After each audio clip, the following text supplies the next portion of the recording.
خوتي السلام عليكم ورحمة الله تعالى وبركاته. مرحبا بكم عند فوز على قناة فيزا انفو تي في. مرحبا بكل المتتبعين مشتركين ومشتركين الجدد. الموضوع ديالنا اليوم فيديو غيكون مهم وغادي يهم الكثير الشريحة الناس اللي كتوصل بالعقود العمل وكتبغي تفهم في هذا الموضوع ديال عقود العمل. شنو المشكل اللي تيكون، شنو الرابط اللي كيربط عقد العمل بعقد بفيزا السياحه.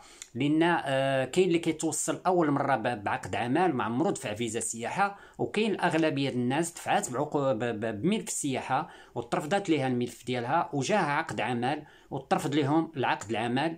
وحاولوا انهم كثير منهم تيفكر انه تيقول ربما هذاك الدوسي اللي دفعت بملف السياحه هو اللي دار ليا المشكل في عقد العمل. انا غنجيكم ثلاثه ديال النقاط مهمين في عقود العمل علاش كيترفضوا، ونجيكم الاسباب الاخرى علاش كيفاش كتقبل عقد العمل. بالنسبه لعقود العمل غادي نحطهم لكم في ثلاثه النقاط.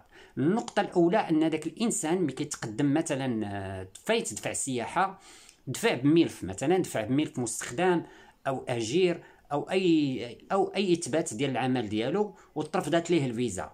ولكن من بعد جاه عقد عمل موسمي، نقولوا موسمي لان هما اللي كاينين كثار من المحددين، الغير المحددين اللي تيكونوا قلال وكتطبق على واحد الفئه قليله. دابا نهضروا عليها الى جا شي موضوع مقبل ولا فيديو الجاي نهضر لكم على فيزا كونترا انديتيرميني اللي كتكون قليله وما كايناش بزاف. ولكن لي كونترا المحدده ديتيرميني هما اللي كاينين هذا الوقت، هما اللي كيتوصلوا بهم الناس. كاين اللي توفق مشى بهم وكاين اللي ما توفقش مشى بهم. قلت النقطه الاساسيه وهي ان داك الانسان كيكون تقدم بملف السياحه وترفضات ليه، ولكن القنصليه ملي كتارشيفي الاوراق اللي دفع كتلقى انه دفع باجير او مستخدم او اي قطاع. وهنا كيتبت انه تناقض في الخدمه ديالو، انه غيخلي الخدمه ديالو غيمشي يخدم واحد 6 شهور ويرجع. هذا تيبقى في حد ذاته تناقض. لان كيفاش انت تقدمتي بملف السياحه مستخدم وقلتي انك مديكلاري او مصرح بالضمان الاجتماعي بواحد العام او عامين او حتى 3 سنين، ودابا بغيتي تمشي تخدم وتخلي خدمتك وبدون موافقه الخدمه، ما عرفناش السبب بغيتي تخلي خدمتك وتمشي تخدم. هنا كيبقى تناقض. هنا كتبين القنصليه انك بغيتي تطلق خدمتك وبغيتي تمشي تخدم موسم فلاحي، وربما تما تبقى ما غاديش ترجع.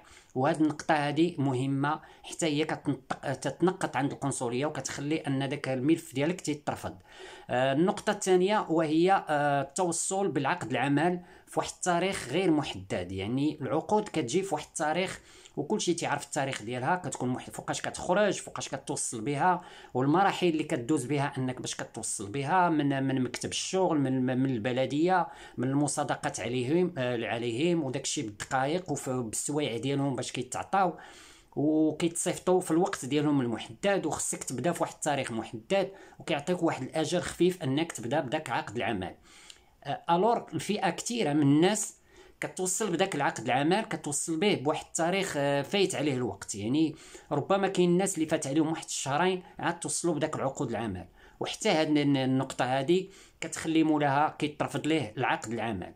غنجيو للنقطه الثالثه. النقطه الثالثه وهي ان داك رب العمل اللي كيرسل لك العقد العمل تيدوزو من جميع المراحل. يعني كيكون العقد العمل مضبوط، يعني تيكون دوز كاع المراحل ديالو، من مديريه الشغل، من البلديه، من المصادقه عليه وترسل لك. وهنا انت ملي كتدفع واخا انك دفعتي اول مره ما عمرك دفعتي للقنصليه بالسياحه ولا هادي، ملي كتدفع تتلقى الرفض قد يكون جاي من فرنسا اصلا. من داك السيد كيكون عنده مثلا مديون للدوله، عنده ضرائب، العدد اللي غيخدم في داك غير مسموح لان عنده واحد العدد كافي وغير مسموح يزيد عليه.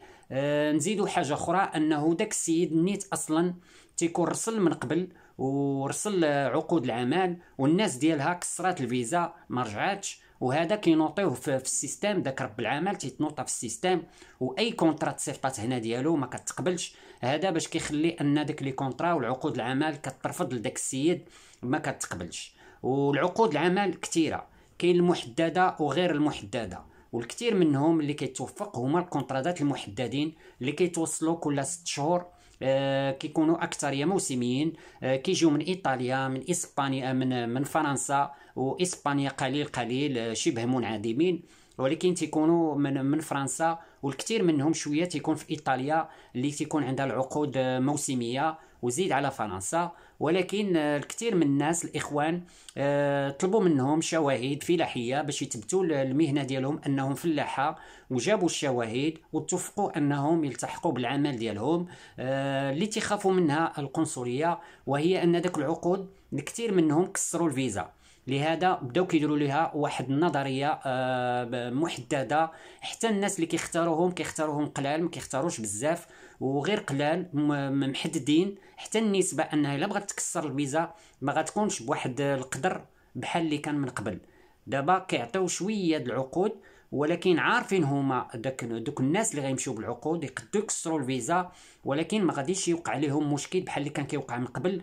كانوا العقود بزاف، وكانوا الناس كيمشيو بزاف، وكان التكسير ديال الفيزا كتير كذلك. لهذا هما حاولوا يقلوا العقود ويعطيو منها غير شويه، ويثبتوا الناس انه دوك الناس يكونوا نيت ولاد الدومين، ولاد المجال الفلاحي، يثبتوا الشواهد ديالهم.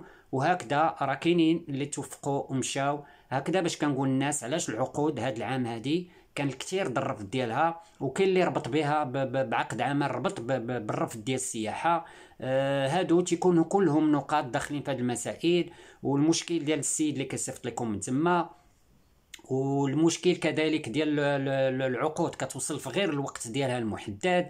وكذلك المشكل الناس اللي تقدمات بميل في السياحه وترفض ليها، وهي ديجا كتقول انها كيخدم في الشركه، او كيخدم مستخدم، او كيخدم اجير، او كيخدم في شي قطاع اخر، ومي يبغى يدفع لعقد العمل تلقاو انه ترفضت ليه الفيزا بواحد الملف، لانه تيقولوا علاش بغى يخلي خدمته ويمشي يشتغل واحد 6 شهور.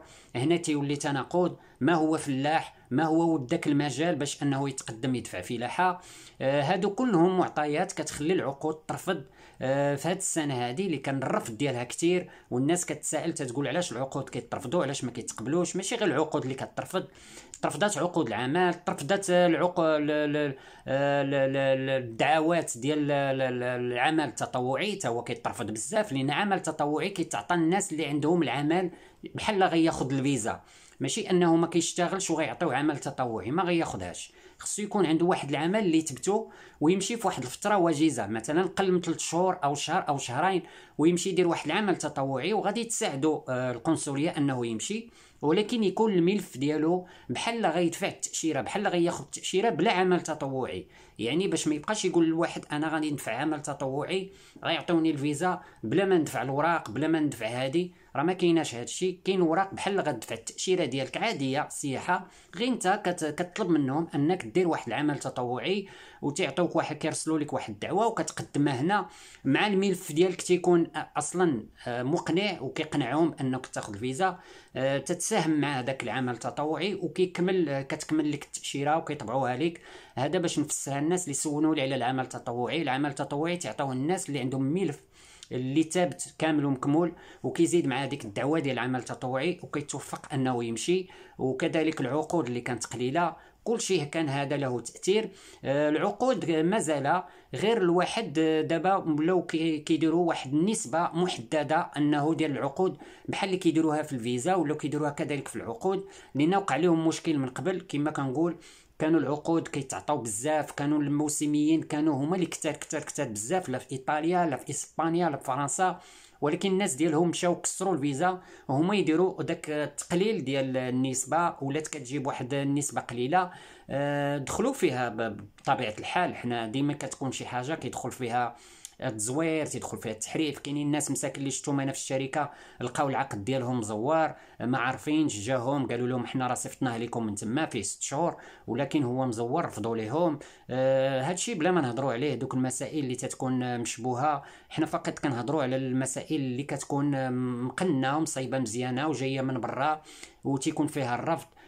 هذا درت لكم هذا الموضوع باش تفهموا مزيان السبب الحقيقي ديال الرفض ديال العقود، والربط ديالها بالرفض ديال فيزا السياحه، فوقاش كتقبل وفوقاش كترفض.